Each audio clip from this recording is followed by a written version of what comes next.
So in all honesty, I think this is the first time I've ever given a sneak peek of what the new studio space will look like.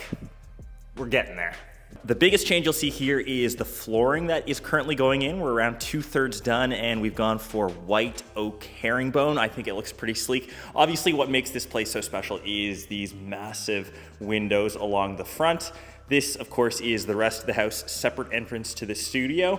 And this is kind of where I'm planning to have one setup. Obviously, I'm editing on Mac, Final Cut Pro for all my stuff. I'm thinking small little PC desk here, and behind me, this is where the memorabilia wall, AKA the orange wall, where I collect all of my orange tech and probably some other things I've collected over the years doing this social media stuff. But let me know your thoughts, what that should look like. We'll switch back to the current studio spot where I'm planning the entire desk setup for this inspiration. Hope you enjoyed the sneak peek.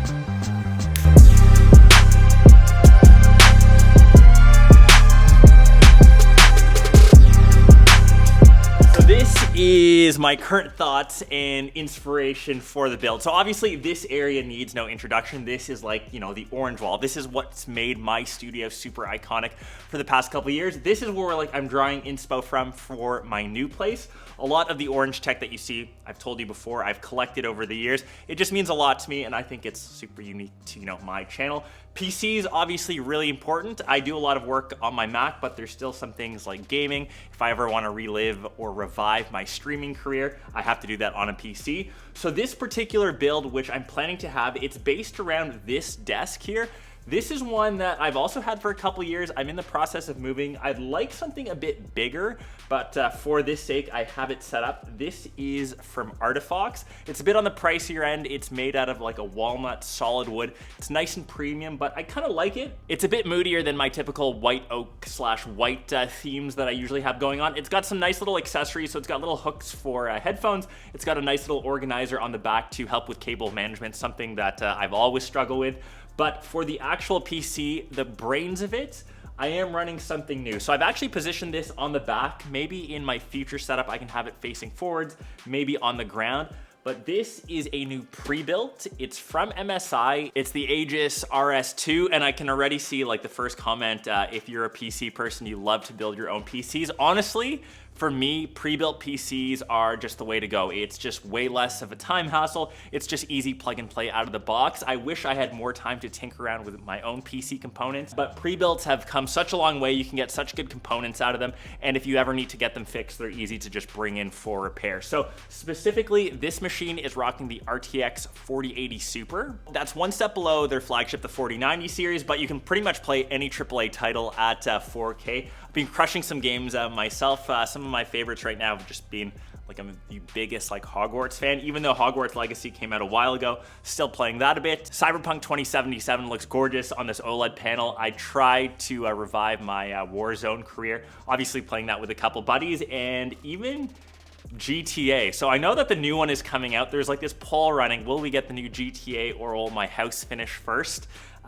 You can let me know which your thoughts are. You can take the over under, but yeah, I am super pumped for the new game. Everything that I've thrown at this PC, it has absolutely crushed without an issue. So processor wise, it's an i9, the 14900KF. It's clocked at 3.2 gigahertz, has 24 cores and 32 threads. It's got 32 gigs of DDR5 RAM, a terabyte of storage, PCIe 4.0 NVMe, and everything is nicely built, compacted into this case, which there is a bit of extra room in it. I won't lie. If you're a real PC person, you could say that you could compact things. For someone that struggles with something as simple as their own cable management, I could not come up with something this tidy, this nice. And like I said, I just need something out of the box, something that I can just turn on that works. It still looks good. You can change the RGB lighting. You can see the 3 fans in the front, 1 in the rear. And for the CPU, it's got 360 millimeters of AIO. Ports wise, you've got some accessibility up top, which I like. So you can connect extra peripherals, which I'll get to in a second. And of course, on the back, I'm really curious if I should have this, sitting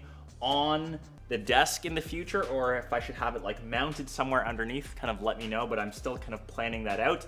And of course, we've got it connected to this brand new ultra-wide, which I think is super dope. This is the new MSI 34-inch ultra-wide OLED, and I've come from ultra-wide monitors before, but this is the first time having an OLED panel. It's got a 3440 by 1440 resolution, so obviously underneath that 4K mark, but it's got a refresh rate of 240 hertz. And I think that's the sweet spot for gaming, because you get that extra refresh rate with still having like a decently good resolution, obviously it being ultra-wide.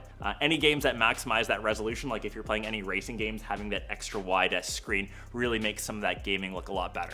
This comes with MSI OLED Care 2.0 that will automatically detect and reduce the luminescence of any specific static objects, which should really help with burn-in issues. It also has a 3-year warranty that covers burn-in. It gets up to 1000 nits of brightness, and obviously the benefit of OLED is just how inky and deep and dark the blacks get. And that's all because of quantum dot OLED, which significantly increases the overall brightness of OLED versus traditional white OLED, and even improves its superb color by optimizing how much light a single OLED pixel can emit, eliminating color filters. The monitor also features a graphene film that's known for its heat dissipation and customized heatsink, and because of that, it operates on a fanless design, which ensures efficient and silent heat dispersion, which really increases the panel's lifespan. It's True Black 400, and the actual design of the monitor, so it's got pretty small bezels, it's got this like magnesium or like dark gunmetal look. The actual monitor is slightly curved to give you a bit more immersion, and you can see that I have this little walnut desk riser just to kind of keep, like I said, that cable management a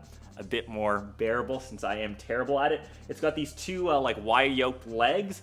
My one criticism of the monitor is the I/O ports are right at the bottom. So for example, the power and the display port, it also has like USB-C. They're just located at such an awkward angle that I can't push this quite down fully. And no matter what, you can't really cable manage it close enough to the actual stand because it's so skinny. But on the flip side, that might not really matter if you are someone that likes to wall mount it, as cable management will be way easier. So the choice is up to you.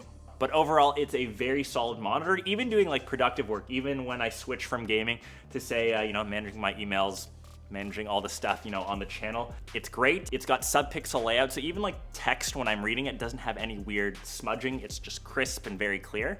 And overall, just because of the OLED, it's probably my favorite new like ultra-wide, and I'm super pumped to get this kind of set up in the new spot. Like I said, GTA 6, or the new setup, which is gonna come first. In terms of the rest of the accessories on the desk, this is where things will kind of change when I go to the new spot. I know that the PC actually comes with its own keyboard and mouse.